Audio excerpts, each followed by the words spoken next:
first fell in love with football. Probably when I couldn't play, just playing sports, man. That's all I knew. They kept me out of trouble. They kept me level-headed. So I knew that was gonna be my way to really, keep me focused and, besides school, something I could really focus on. What would have caused you not to be level-headed?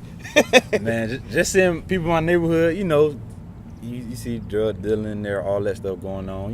It's always been some type of stuff going on. I mean, we ain't the worst, but it's always something going on. So for me, I was just like, I ain't trying to really do this. But I had friends that hung out all the time, and my mom wasn't going for it at all. Right. So I already knew, like, look, this ain't gonna work, so I gotta find something else. So welcome to Raw Mnd Sports, where we dig into the minds of athletes and sports fanatics. I'm your host, Ryan Primetime Jones. If you have a love and passion for sports, then this is the show for you. We're here with Lakevious Battle today, man. Phenomenal athlete at Top High. He also played at Winston Salem State University. Was a great DB. He's going to tell you his great story and how he became the person who he is today. So, Lakevious, let's talk about your childhood. Talk about what made you into the person you are today. Just growing up, man. Growing up in my neighborhood, rough little neighborhood, But it ain't the point. It was too bad, but it kept me focused. I just gravitated towards sports, man, like a lot of kids do today. That's what kept me level-headed, kept me focused. Started out playing basketball first, actually. A lot of people know they're playing for football. But I focused on basketball first and started growing the love of football probably a year or two after I started playing basketball. So, and that's kind of where it all started from. Man, that's amazing. That's amazing. You said the childhood you came from. Can you talk about that in general? Like, what did those guys do for you in the neighborhood? Because you say you was from, well, I don't know if you said it right then, but you were from East Hartford. So a lot of guys, it was a lot of mixed groups of people in there. Like, you have athletes, you have the streets. Kind of dive into that a little bit. Yeah, growing up in Tarboro, man, on the east side. It was different, man. You get to see people from the town that's, just dope boys, stuff like that, that was a little older than me. And then you get to see some that's older than them we had professional athletes walking around. So, we got to see everything, right here in the town. So I just gravitated towards the ones that had successful professional careers and just kind of wanted to follow them rather than, the drug dealers. So that's the route I took, man, and put my focus there as well as school. I always been a school lover, so, education, everything, get your grades. So that was always me. And I just followed them instead, man. That was the route. Amazing. Let's talk about the first time that you decided to say, hey, football is my thing. First time I said football is my thing, I almost lost football at one point. I thought it was more serious than what it was.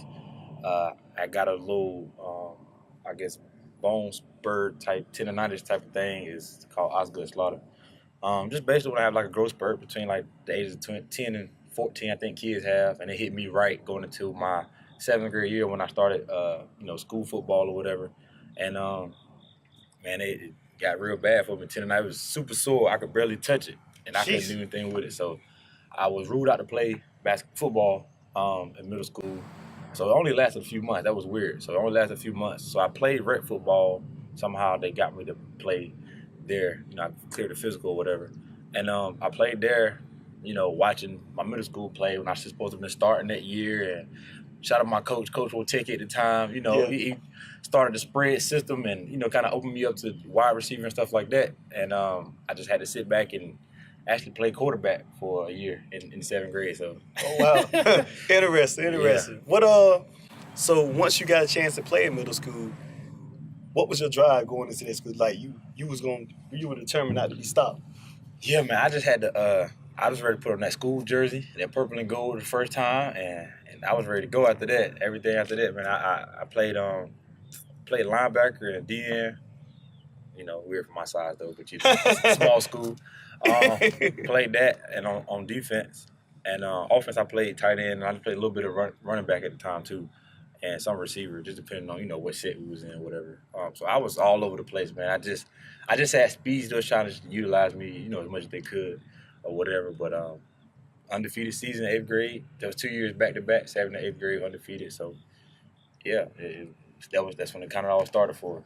Let's talk about your high school career. And from what I've been seeing is you're a great leader. And what inspired you to be a leader? What were the obstacles at first becoming an athlete at Tarver High, playing football under Coach Crowder? The leadership thing came kind of like by mistake. People started seeing me as a leader. I didn't know, what a leader was at the time. I mean, I just we ran sprints. I always was for me, it was being competitive, trying to be at the front of the sprints. Do the drills the hardest. Basically do everything the best. So that just ended up showing that I could be a leader and showing that I had an extra oomph to kind of motivate other people around me, and people were watching. So that's when coaches kind of came to me people watching. So make sure doing your thing and being on your P's and Q's every time I'm touching the field or in the classroom too. So I kind of just adapted to it and started to be a leader. But I mean, like I said, it came just by mistake, really, man. And I took brace to it though, because for some reason I just love to inspire people, and I just like to give motivation to other people. So I did what I could, just being the best me, man. That's really all I can tell. But playing the sports though here, it was great, man. I found track here. I wasn't a track runner. I did run cross country in the 8th grade. That was totally different to sprinting what I did in high school. Right. Started out running 100, 200 relays, 4x1, 4x2. Played basketball as well in high school, and football. I played JV my freshman year in both sports, football and basketball, my freshman year. It worked out for the better. Of course, everybody want to play varsity, but it worked out for me. I kind of gained some confidence in myself, on the basketball court. I was the MVP that year of the team, stuff like that. So, I got little awards for that, all conference, stuff like that, JV. So it just built some confidence in me. On the scoring side, I was always a defensive basketball player. So, and football, man, I just kind of gained my confidence there too, just using my speed, which I always knew I had, just kind of learned some technique and just building my skill level, in high school. So that was just kind of propelling me for the next level of varsity for the sport. So 10th grade year, started my varsity level sports, football and basketball. Start football first. Football, we were pretty much all starters from the class that came up with me. We were all sophomores, so I think 8 out of the 11 on defense was sophomores. We kind of got our tail handed to us a little bit early on in the season. Like I said before, we mentioned, I think we lost 54-21 my first varsity game at Nash Central. They was all seniors at the time too, they went on 3rd round playoff run. So they were pretty good at the time. So I mean, it was a good indication of what we could be. We lost. Right. But like I said before, I mentioned I heard a lady or guy, I don't even know who it was. Somebody in the crowd was like, "This what we got this year, man. It's gonna be a long season." Yeah, man, I'm telling you, that stuck to me. It stuck to me. So I was just like, we got to do something different. But we just kind of had to refocus, man. We just kind of got our, refocus in and decided to take things serious. One of my running backs, like I mentioned, Maris Harper, man, I know he went some serious stuff at the time with his brother. He lost him to some prison time and murder cases, something like that crazy happened or whatever. But he changed his whole mindset of how he dealt with football and how he saw life. So it spread to everybody in the locker room, and we all kind of took heed to it and kind of took football more serious and let all of the beef that was going on in our neighborhoods kind of settle out. Tarver and Princeville stuff, and look at the bigger picture of football, man, and that helped us focus on football. Was that the biggest obstacle dealing with the Princeville and East Harbor controversy?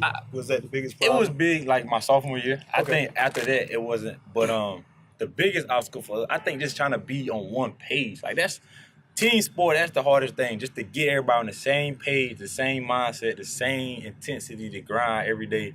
That was the biggest thing for us, I think. Just trying to be able to do all that at every position. I mean, that's 22 people on offense and defense, not even including special teams. So that's a lot of people to kind of get on the same page.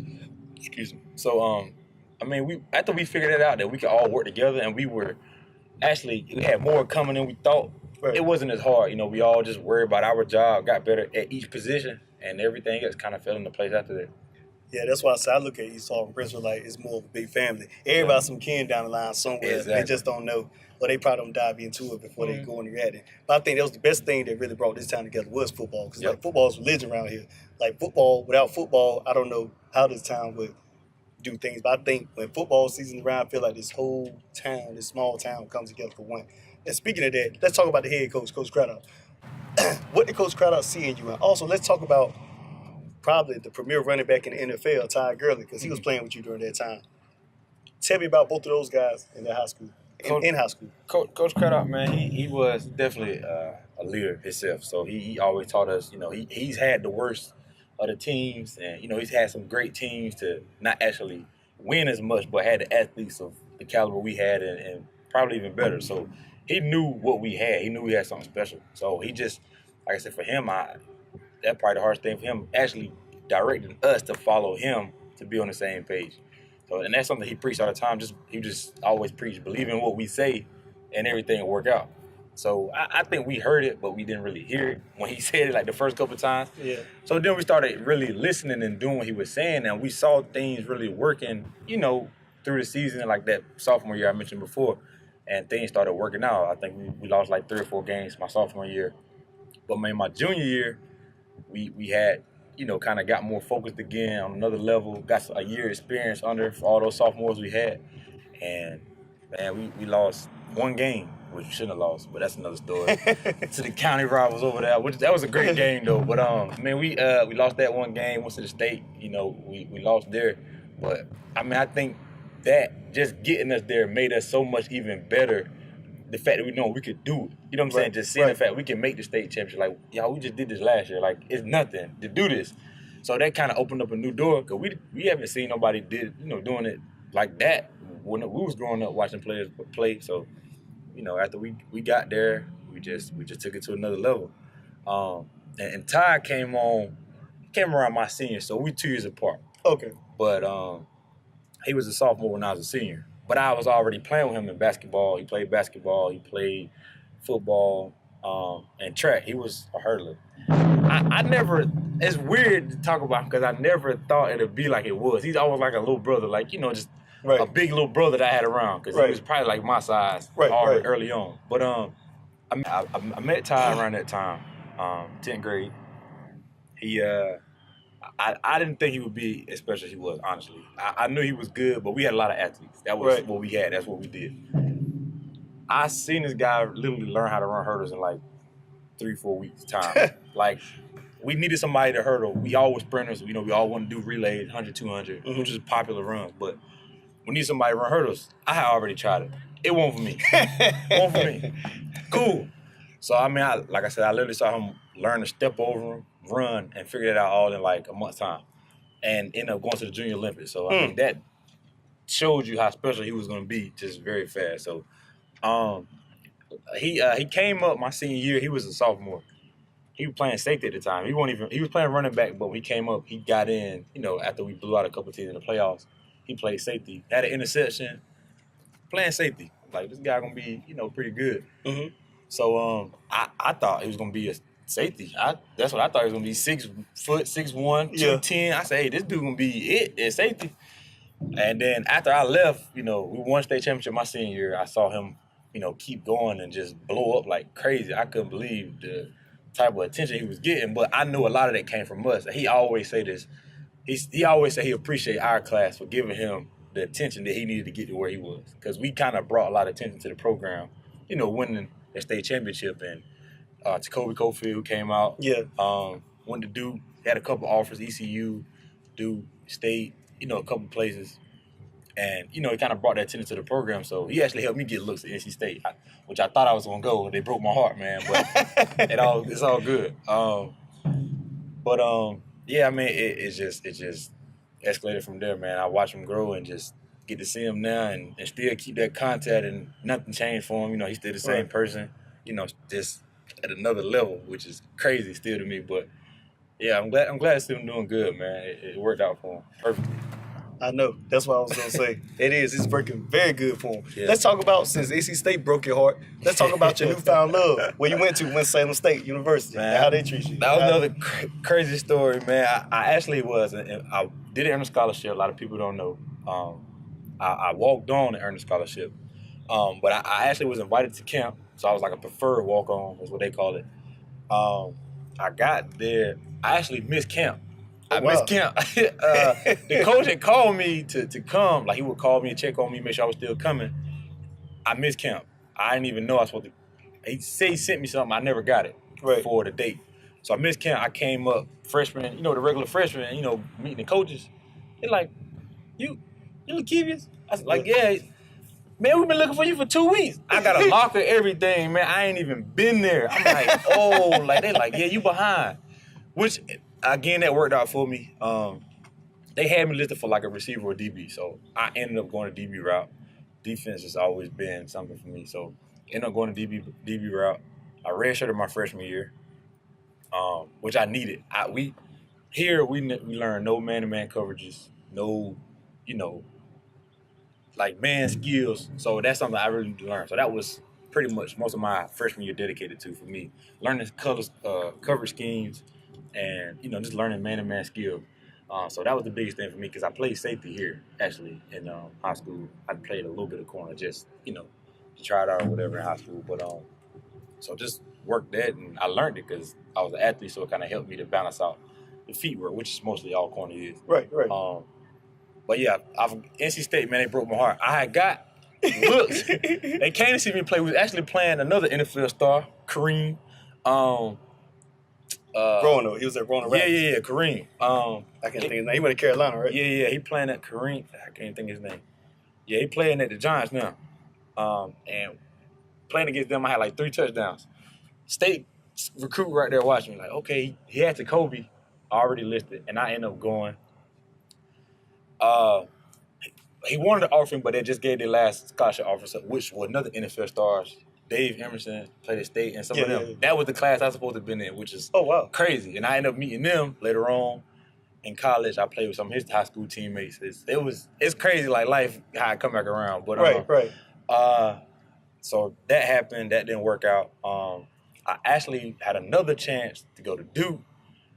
I had, went on my visits. They liked everything. Because of Jacoby, he got some looks for other people. Me and Markel Petaway supposed to went to camp. We passed the eye test. They give you like a visual eye test, see how you pan out and watch the film. Everything was good. They just wanted to see us perform in front of them, basically at camp. We supposed to went to camp.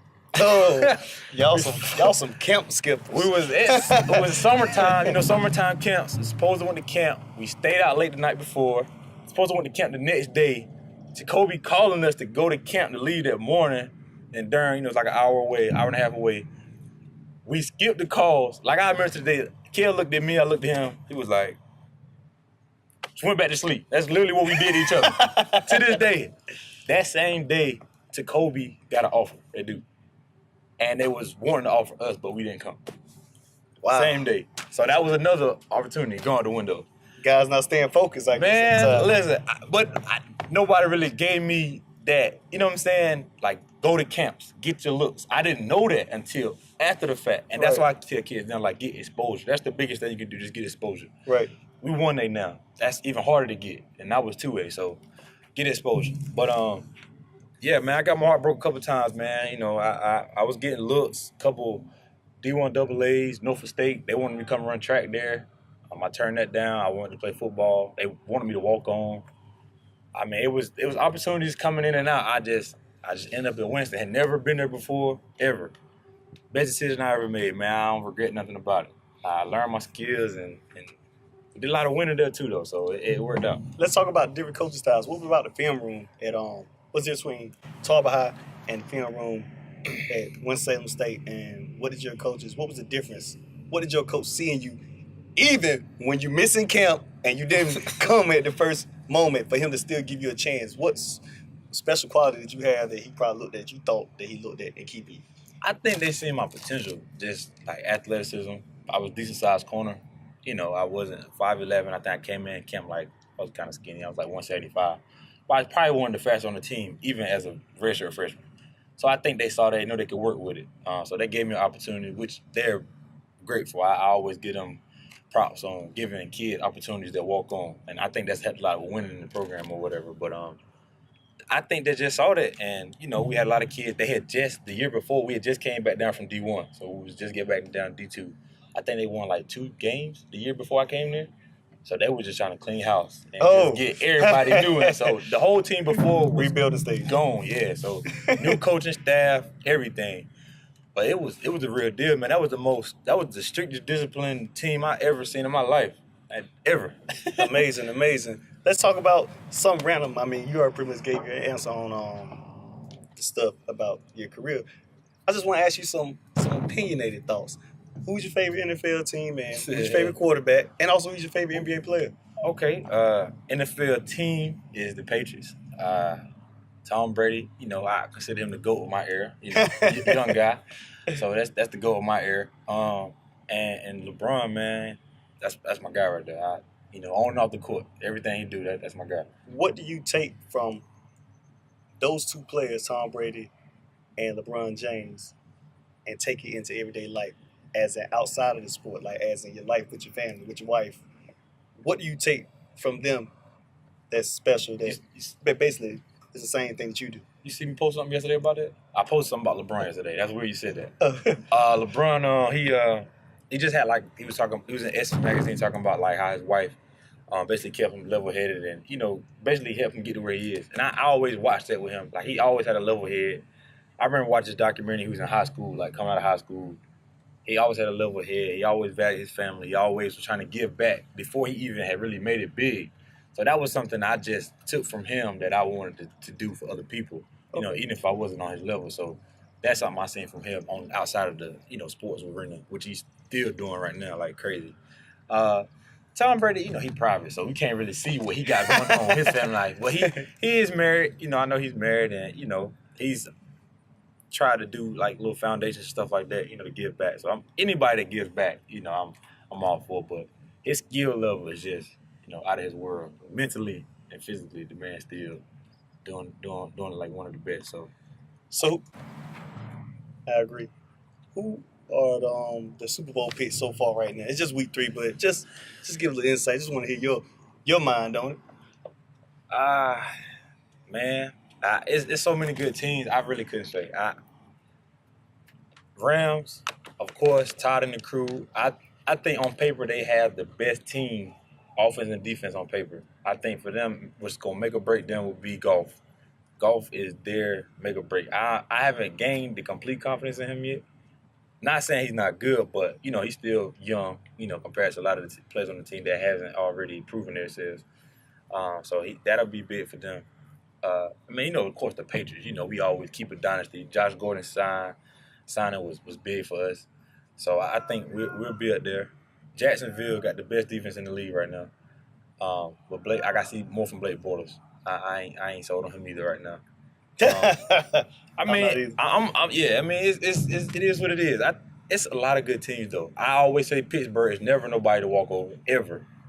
They always keep a stacked team. But you always beat them. Your favorite team beats them all the time. Hey, look, that's one game I've never looked forward to because I know it's going to go either way anytime.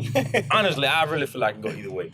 It's just so competitive between them two every time. So that's one in the air. And then just seeing I just want to see some of the rookies play, man, some of the young guys. My boy Baker, I like Baker Mayfield. I like Saquon Barkley. I like to see him do good. Who else I want to see young play? Shaquan Griffin, Seattle. Yeah. Hey, he's major. He doing his thing overachiever. Right now. With the things that's dealing with his own. Yeah, but you still got to give him as he's a hard worker. He overachieving. So yeah, he is in a way. So yeah, and then just some of the guys that didn't make it, like Dalvin Cook, him coming back after his injury, seeing some of those guys play. Seeing all the explosive offenses and defenses, man. I just like to see good teams play. I'm just a football fan at heart, so I'll watch anybody play. If you were playing corner, what's your favorite defensive strategy that you'll play? You're lockdown, or you a zone guy, or you're a cover 2? Let's talk about that. I'm a man-to-man guy, but I always said I'm a hitter, not an interceptor. Like, I'm not the person that's going. If it's a ball in the air and you standing right there, I'm probably gonna hit you and lead the ball over there. That's just how I am. Like, I've always been like that. Like that. So I don't know. I guess it's like the safety in me, but I'm just. That's always been. Like, man to man, I think if you got athletes, man to man is always gonna be your best coverage. If you got the best players, it's unbeatable really if you got the right corners playing and safety. You gotta have good help on top. Oh man, And my conclusion to Raw Mnd Sports, he just pretty much told you a lot. And kids, I hope you're listening. The one word for this show right here is focus. Focus. He missed 2 camps, but it still brought him to prosper to where he's at. So things happen in mysterious ways. God always finds a way to put things in mysterious ways. So with that being said, I felt like your number one thing is focus. Focus. Focus. You gotta focus. You gotta focus. But until then, Keevis, I appreciate you on my show. All right. You guys have a blessed day.